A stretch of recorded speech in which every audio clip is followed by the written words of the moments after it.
കാശ്മീർ മുഖ്യമന്ത്രി ഉമർ അബ്ദുള്ള കാശ്മീരിൽ ഇന്നലെ രാജ്യം മൊത്തം കത്തിപ്പടരാവുന്ന ഒരു വിമർശനത്തിൽ നിന്ന് നിമിഷനേരം കൊണ്ട് തലനാരിഴയ്ക്ക് രക്ഷപ്പെട്ടു. സംഗതി വേറൊന്നുമല്ല, നോ യുവർ ആർട്ടിസാൻ എന്ന് പറഞ്ഞിട്ട് കാശ്മീർ ഹാർട്ടിൽ ഒരു എക്സിബിഷൻ ഉണ്ടായിരുന്നു. ആ എക്സിബിഷൻ ഉദ്ഘാടനം ചെയ്യാനായി മുഖ്യമന്ത്രിയും ഡെപ്യൂട്ടി CMഉം അദ്ദേഹത്തിൻ്റെ അഡ്വൈസറും കൂടി ആ ഉദ്ഘാടന വേദിയിലേക്ക് കയറി ചെന്ന് കഴിഞ്ഞ് പിന്നെ സംഭവിച്ചത് ദേ ഇതാണ്.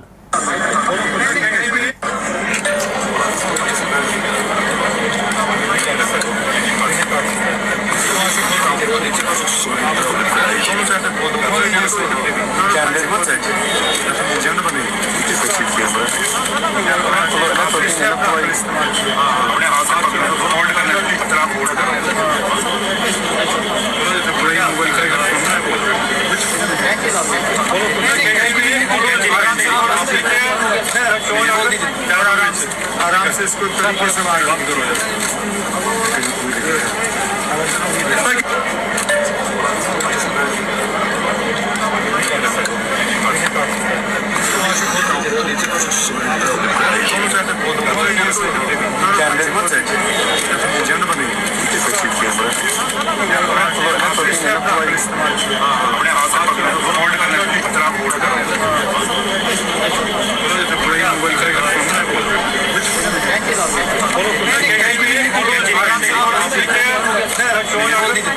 ഉദ്ഘാടനത്തിൽ നിന്നപ്പോഴാണ് ട്രൈ കളറിലുള്ള നമ്മുടെ പതാകയുടെ നിറത്തിലുള്ള റിബൺ കണ്ടത്.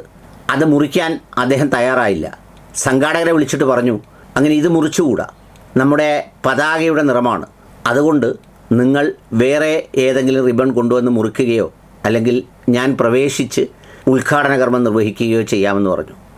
സംഗതി ഞാൻ ഗൂഗിളിൽ സെർച്ച് ചെയ്ത് നോക്കിയപ്പോൾ ഈ ട്രൈ കളർ റിബൺ ഒത്തിരി കിട്ടാനുണ്ട്. ഇതിനകത്തെങ്ങാണം കത്രിക വെച്ച് മുറിച്ചിട്ടുണ്ടാകുമായിരുന്നെങ്കിൽ എന്താകുമായിരുന്നു പുകില്. ഇതിപ്പോൾ ഓർത്ത എന്താണ്, കാശ്മീർ അല്ലേന്ന് നിങ്ങൾ ചോദിച്ചാൽ നാളുകളിൽ ഒരു UDF സർക്കാർ അധികാരത്തിൽ വരികയും മുസ്ലിം ലീഗ് അതിൽ മന്ത്രിമാരായിരിക്കുകയും ഒക്കെ ചെയ്താൽ മുൻകാലങ്ങളിൽ മുസ്ലിം ലീഗ് മന്ത്രിമാർ ഭരിച്ച ആ വേദിയുടെ നിറം, കളർ, കയറുന്ന രീതി അടക്കമുള്ള സംഗതികളൊക്കെയും ആയിരിക്കില്ല ഇനിയുള്ള കേരളത്തിൽ ചർച്ച ചെയ്യപ്പെടുക. എല്ലാത്തിനും അവർ പ്രൊഫഷണലിസം കാണിക്കുന്നത് പോലെ ഇതിനും ഒരു പ്രൊഫഷണൽ സംവിധാനം അവരുണ്ടാക്കിയെടുക്കേണ്ടതുണ്ട്. കാരണം അറിയാതെയാണെങ്കിൽ പോലും സംഭവിക്കുന്ന ഏത് വീഴ്ചകളെയും വല്ലാതെ വർഗീയവൽക്കരിച്ച് അതിനെ മറ്റൊരു തലത്തിലേക്ക് കൊണ്ടുപോകും. അത് പറയാനാണ് രണ്ടുപേരും, അതായത് ഈ പറഞ്ഞ രാജീവ് ചന്ദ്രശേഖർ സാറും വിജയരാഘവൻ സാറും ഒരുപോലെ ആവർത്തിച്ച് മുസ്ലിം ലീഗ് മന്ത്രിമാർ വരും എന്ന് പറയുന്നതിൻ്റെ സൂചന അതാണ്.